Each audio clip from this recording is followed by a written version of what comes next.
ahashahi na zakasheshe omureberezi wa Ankole Diocese Associate Professor Sheldon Mwesigwa yahiko mu busabadikono bwa Bujaga omurugwa Mpara kandi oguyayakirwa Venerable Reverend Stephen Mugabirwe orusabadikone n'abahora abandi okutaya kwa Bishop kwa bakuri okukuhamya baronde bishatu nkaga n'omwe abatebwaho emikono erizoba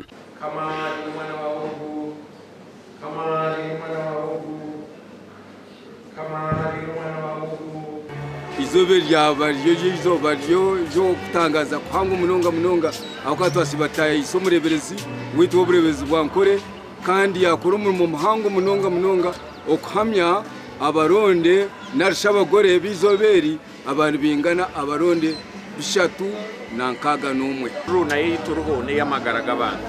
abo kuba Yohani 10:10 negera ngo ushuma taritwa kindi okwiba okwito no kucekereza konkanyo yokija ngo mugira amagara kandi mugire mengi munonga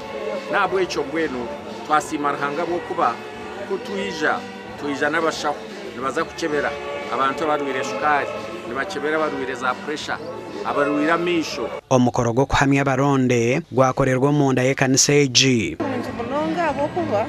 yatebwa aryo mu primary ataka kusere munonga akuba wabanduze akatebwa waryo mu secondary nashango ko mu shobwa primary gwande njaza tucyashemeza je kwa Bishop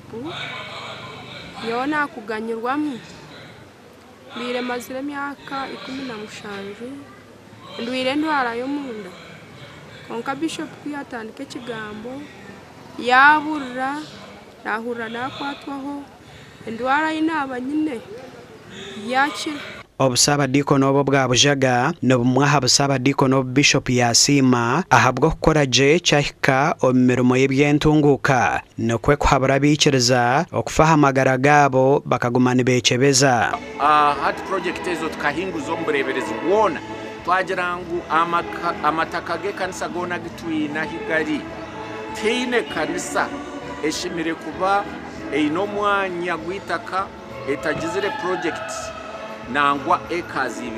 zo mwanya ayiko kubasa kwera ekazi 2 twamanyisaba kristayo ngo namunonga igito kitwarebera mu Bujaga abantu abarukunda arahanga mwongere kwamira mu Kristo abo kuba tukuburira ngiri yo kujino konka tuwetenga kuburira ngiri kugambira abantu okuba kubasa kubaho nyensya amakuru agasha kwa Christopher Himbisebwe.